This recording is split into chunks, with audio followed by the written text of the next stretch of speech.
everyone. Welcome back to Lit and Yap, episode 2, with me, Asta. And today we have a future New York Times bestselling author, Katie Wu.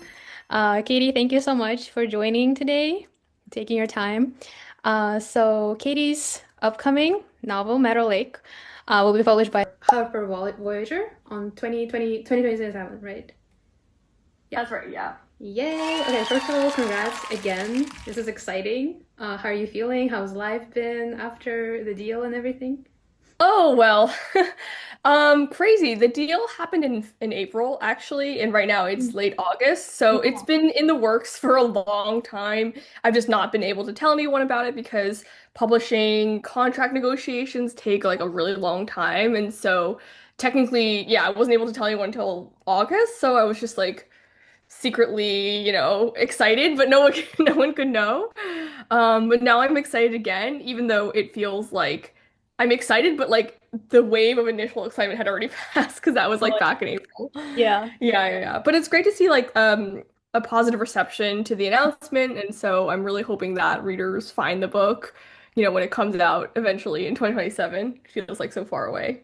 I'm very excited. And again, Katie's book called Matter Lake. It's a dark academia, YA, upper YA adult crossover. So add it on Goodreads, everyone, and be excited because I'm excited for it. Yeah, thank you so much. Okay, so here my format is pretty much just talking about your passions in book industry or publishing or anything like that. And my first question that I always ask my friends is, what is your lore? Like, what did your lore begin with as a writer, as a reader? My lore began. Let me get the lore. Hold on. Lore You is have you have a book for it? I have a book. Where did it go? Okay. My lore. My lore began, I believe, with this book. This is Ella Enchanted by Gail Carson Levine. It's a very famous children's book. Like I grew up in like the late 90s, early 2000s. And this book, I think really just changed my life. I don't remember it being like specifically necessarily this book, but when I think back to the first book I was like so deeply obsessed with, it was definitely Ella Enchanted. And it's kind of about this like spunky girl that who is cursed. So it's a little bit of a Cinderella retelling, hence the name Ella Enchanted. And she's just so smart and sly, and she never needed a man's help. And like honestly, the prince doesn't do anything in this book. He just like writes her love letters. It's so wonderful and has this deep sense of magic. And so I was like very deeply obsessed with this book. I think when I was very young, and then that grew into being obsessed with just general fantasy books and then dystopian books, back in that era.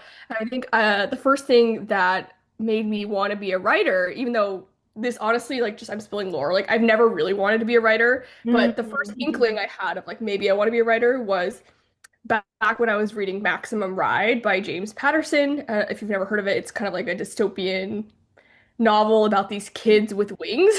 Oh, It's a crazy premise.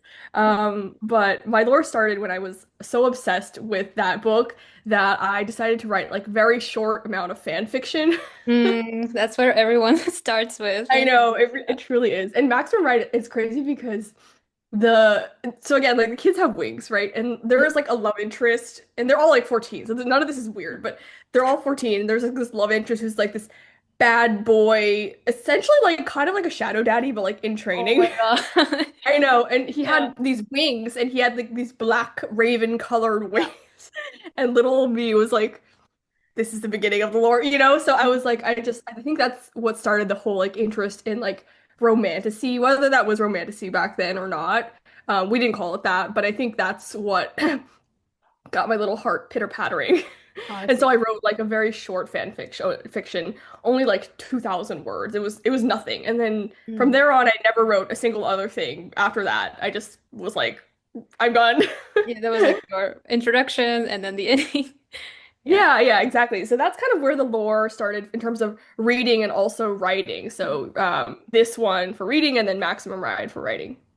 I see. I like your series on TikTok, first of all, with giving tips and advice for writers. The recent one was, I believe, with word economy, I think, with prose. I really like that one. And I really want to know your sort of, in your recent memory, what would you say is like the worst writing advice you've ever heard? Oh, that's hard. The worst writing advice. I feel like there's just one piece of advice that I think about all the time that is, in my opinion, a little misguided for specifically the people who are interested in pursuing actual publishing, like as a serious kind of endeavor, either both independent publishing, indie publishing, or traditional publishing. And that advice that I hear, where I understand where it's coming from, is, oh, just take your time with your writing. Like you can spend 10 years working on a book. Like it's so fine. Like Donna Tartt spent 10 years writing Right. The Secret History. Madeline Miller spent 10 years writing The Song of Achilles. Like it doesn't matter. Like just take your time.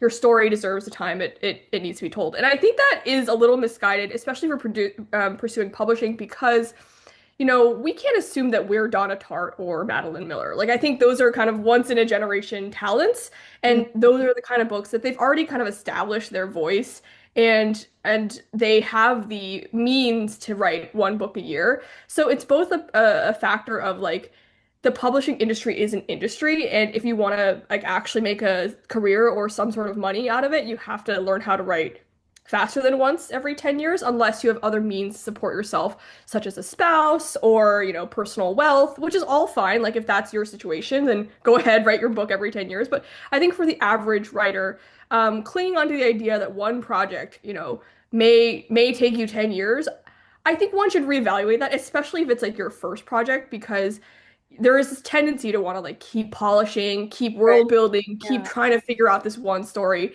Whereas like you'd actually much be more benefited by writing a different book and taking that whole process from beginning to end because you learn so much through writing a new story. Like every story is a completely different challenge. Exactly. So by simply writing more stories, it actually really helps you learn a lot really fast. And even if you're so dedicated to that one story, it's not a very sustainable way, like I said, to try to make money in publishing. And so I find that advice a little bit misguided. And I don't usually tell people that because I feel like it's kind of hard to hear, especially if you've been working on a story for a very long time. But I'm just very glad I was able to move on from the first like major story I wrote because the second one was much better and like the third one was much better. And if I were stuck on that first one, I would just feel like my career was going very slowly. So I think that's the worst advice I would avoid giving. Yeah, thank you. This is very fascinating because I heard it as well. A quick little subtract. I also had like a few rejections going on with my very first story, and then I had a rewrite, and now I feel like I'm running out of time in the sense, but at the same time, like, oh, like if I just make myself write faster, I feel like it will be okay. So it's very fascinating to hear the other side of that conversation, I think. Yeah, for sure. And it's just more about people who are pursuing publishing seriously as like a Yeah. potentially way to make money if you want to have a sustainable career, in that. Like if you're simply a hobbyist and if you're people who are watching are simply just writing stories for fun, like there's no need to put that pressure on yourself. But for serious career people, I think one should take a look at that. Exactly. Yeah. Exactly, yeah. Because I was also fascinating on with your Substack. I read all of your entries, and I think you're very you present your story and your sort of experience with publishing in such a very nice and accessible way. And I was just wondering, like, do you want to walk us through it a little bit for your querying journey, like a little bit in detail, or do you have anything interesting to add maybe after that? I think one of the main takeaways that before I jump into the journey is that everyone's journey is so different and non-linear, and I think if you look at my journey objectively, you'll be like, wow, that's a really, fast journey in terms of querying and getting a book deal. So the querying for me, like basically my most recent time querying, I had a different agent before. It Mhm. only took me 16 hours, I believe, before I got a first agent offer from querying, which was pretty crazy. And Yeah. then I had an agent within 2 weeks because once you get an offer, you get to tell everyone to hurry up and they have 2 weeks to respond to you. So within 2 weeks, I had locked in an agent. And then the book deal took me 3 more weeks to get actually. Not from getting the agent, from after editing and before, like basically when we were going on submission, we were only on submission for 3 weeks. So that Wow. is also really quick. And so it's easy to look at these stats and be like, that's like kind of a moonshot statistic, and like, how can one possibly replicate it? And I think my advice is like, no one's journey is replicable. No one's journey is, the same as yours, and everyone's journey can be kind of circuitous, or there can be these kind of like backtrack steps you feel. And so I'll go into more of that because before I had this new agent, I had a different agent. And so there is a whole like period of time that I didn't really talk about super deeply online. Simply because like I don't want to go into so many of the details, but essentially I don't think the agent was the best fit for me and kind of like my communication style and Hmm. um, you know, I see. the kind of way I wanted to work. And so I spent a whole year with the agent, and I don't regret it necessarily, but if you objectively look at the timeline, like it wasn't actually that tight of a timeline. Yeah. So there was a little bit of like I found this first agent, and then we worked on a different book, and then we went on submission very quickly, and then I realized it wasn't a good fit, and so we parted ways very amicably. And then I found a new agent with a different book, which is the book that sold, which is Matter Lake. So I had a whole other book that I had worked on with my Mhm. agent that didn't go anywhere. Like it's currently still in my shelf Oh. somewhere. And I'm not really that upset about it because, to Mhm. be honest, like that was the first book I'd ever written, that first one that got me the first agent. And like I said, I really feel like there were certain things about the book that I would have totally done differently had I more had more experience. And I'm glad I'm able to kind of move on from that and work on new projects. And maybe one day I'll eventually go back to that first book and kind of cannibalize pieces of it. But for Mhm. now, I'm really satisfied to keep moving on. And so the journey for me from getting this new agent to a book deal seems so quick, but it's because I've already been working with that other agent before and like learned a bunch there and was able to apply those learnings to getting a new agent. And that's what made it seem so fast. So totally non-linear, and everyone's journey is very different. So if anyone's like, oh, why didn't I get a XYZ thing so quickly or so fast or, or, or whatever book deal, I think it totally is just a very circuitous journey for everybody. Yeah, like when I learned about your journey, I was so shocked about the whole timeline. But then when you actually like clarified, like, oh, I had another agent, I was like, oh, that makes a lot of sense. Like just this timeline and everything. And the one line that stood out for me in the Substack, you were talking about marketability of your book, and I was just so fascinated. And with previous episode where Will and I discussed the whole branding and everything, I was just wondering, in your opinion, do you think it's important for writers, aspiring writers, to have a platform before getting a deal or market themselves in certain ways? Um, yes and no. I think yes, in a sense that I don't think it has to be a very big platform. I just think that one needs to exist online, Mm. in a form that is consistent and has like a clear sort of message, not necessarily like a very like saleable message, just Right. something that says that, I'm here, I'm online, I'm a real person. I'm not scared to say things. I'm not scared Mhm. to be online, I guess. So basically, yes, in a sense that I think every, aspiring author who at least is ready to query, because you don't really need to have all this before you're ready to query, but when you're ready to present yourself to industry professionals, such as agents, I think one should have at least two things, one, an author website.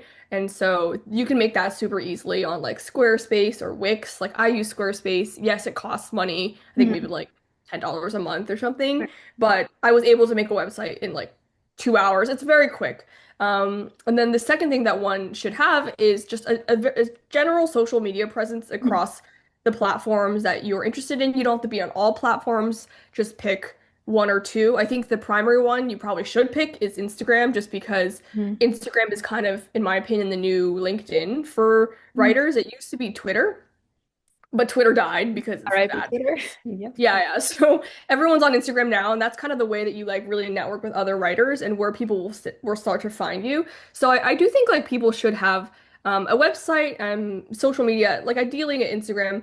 Um, and it doesn't have to be a lot. Like all you have to do is just make a profile picture, make like one or two posts, maybe if you want to be good, maybe like three or five posts, just something to make it seem like you're alive Yeah. and just post a little bit about your journey. Like no one has to really follow you, as long as it shows that you're willing to make an effort. That's I think the minimum requirement. And No, to answer your question, I don't think someone needs to have like a large platform. Though I will caveat that I feel like my platform has probably helped a little bit in terms of, Mhm. the potentially the speed at which I am getting interest from agents and the speed at which I'm getting interest from editors, just because they might have already seen me online. And people have told me like, oh, we've already seen your videos. I'm like, really? Like, I didn't know that you secretly follow me because like all these industry professionals have these secret accounts. I mean, not really, but they're just like not necessarily posting, or they'll just follow you and you may not necessarily know, or your video will appear on their For You page and you Oh, won't know. And then like sometimes I'll reach out to people, but like, oh yeah, we know who you are. I'm like, oh, really? So surprising. So like having like a more built out platform can potentially help, but it's a lot of work to get there. So really the minimum requirement is just to have, your website and like Instagram as your basics. But if you do have a large platform, I'm sure that would help you. It's just not totally required to get a book deal at all. kind of like pivot a little bit to your writing process, since you're now soon to be published author. I was wondering, like, do you have any quirks or like idiosyncrasies that you use when you write, like they help you to write or like get to the flow state somehow? I feel like my writing process is probably pretty milk toast, to be honest. Like it's it's pretty normal, I would say. Mm. Um, I'm a plantser, so I both Mm. outline and kind of pants. And the way that works is I will have an outline and then I'll start writing and then I'll start chasing these like plot bunnies and then something will diverge significantly, or I'll realize that I've completely blown a hole in my outline and none of this works anymore. And so sometimes I'll stop in the middle of drafting and have to re-outline the rest of the book. And then I'll be like, oh, I have so much work to do for my next revision. So that's generally how I approach writing. In terms of quirks, in terms of getting into like the actual flow, um, well, I personally am a very like competitive person. And so I feel like for me, if I give myself like a deadline and then I tell all my friends about this deadline, and then I calculate how many words a day I need to write until I get to that deadline, and I make a big spreadsheet and I have all these check boxes. And if I don't hit that checkbox, I get really upset with myself, like it's like a self competition. Mm-hmm. And so I need that motivation to keep going. And so that kind of helps me. And I recently did that in May and June because I finished drafting a new book, and every day I was like, yeah, every day I was like, I need to write 2,000 words or else I'm not meeting the deadline. And then I've told all my friends about this and they're gonna wave the shame flag at me. And so I think figuring out what specific techniques work best for you, I think for me that's negative reinforcement and fear of shame. So Kind of like being your biggest hater, but also biggest fans, and like yeah, yourself exactly. accountable. I'm like, I bet I can't write this book in this time. Like, and I'm like, spite is a very powerful motivator for me. I'm like, oh no, I have to do it, like. Yeah, I hear a So lot yeah, about people using spite, like, oh, I just need to do that just to prove myself. And I feel like it's so exactly. fascinating. Oh, I feel like to pivot a little bit from writing, a fun little question that I ask people always, like, what is your favorite top three books? And I know it's impossible, but maybe a past, a present, or like a recent book that you really liked and you would recommend, maybe both as a writer and as a reader. Yeah, yeah. Pros. I'll pick two that I've already talked about, and one I haven't yet even finished.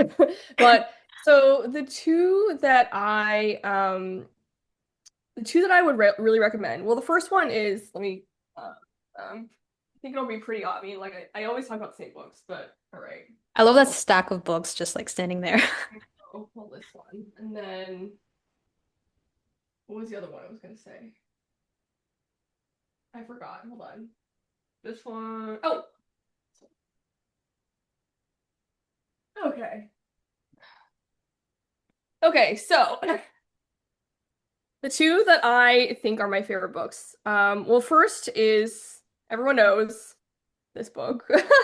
I feel like everyone has probably said this book too, but honestly, I'm just so in awe of how well executed this book Hmm. is. Like, it truly is what I think Dark Academia should be, like the penultimate Dark Academia. Mhm. Granted, I haven't read The Secret History, so I can't comment on that, but I feel like it actually touches on the themes of academia and like colonialism and education. And it's basically about this like woman high mage who like joins the academic elite and discovers this huge secret about the magic and has to decide with it. And it's just written in such an engaging way. Even when it talks about like really boring stuff, like they're Mhm. just discussing academics, it's just written in such a page-turning way. And I think it's really inspiring as a writer because not everything has to be action-filled for it to be interesting and also fast, like engaging and tension-filled. And so I think this book does a really great job of keeping that tension high, even when there's like not much action.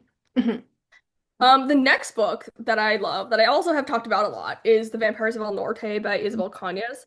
And I'm a huge romance reader and also writer. Like I'm a Pisces. Like I'm not even big into astrology, but I know Yeah. that I'm like, Mm. no, I'm a, I'm really into Dabbled a like little bit, yeah. romance and daydream. I'm like, oh, everything's so wonderful. Like, and so I really love anything that has like a lot of romantic tension. And I feel like The Vampires of El Norte just does yearning so well. It's dual POV, and both of them yearn for each other so Mhm. much. Mhm. Um, it just and it also feels like the kind of love story that is like timeless. Mhm. And one trope that I love about this specific book, it's not even a spoiler because it's in the beginning, Mhm. is that they've kind of known each other since they were children, and then they, for certain circumstances, they become like apart for like many, many years. And when they were children, they kind of had these like little like childhood crushes on each other, but then they become apart for many years. And then when they come back together, they're all like, oh, and suddenly you're hot, and but it's like in Yeah. like a, oh, I've now melded my childhood, pure like childhood crush Mhm. with this like hot person. And so it's Yeah. that like melding is just so fun. I've read this kind of like trope in other stories as well, like when they know each other's kids and they go apart and come Mhm. together again. And that always just eats every time. Mhm. And also Isabel Yeah. Cañas is just like a really, really great writer. Like her prose is very evocative, and she's really good at describing like a deep, rich setting. Like, and this is set in kind of like now South Texas, but then Mexico, and it has this like really deep layer of like Mexican culture to it. Yeah. It's also historical, so I love that. And the third book that I'm currently reading, that I think I'm literally two chapters in, but I feel like I will really like this book. Mm. And it's The Everlasting by Alex E. Harrow. Oh, And it's based off of one of her short stories called The Six Deaths of the Saint. And it's oh basically like yeah. this knight reincarnation story Mhm. about this lady knight and I think a love interest, a pathetic love interest, which is again my favorite thing.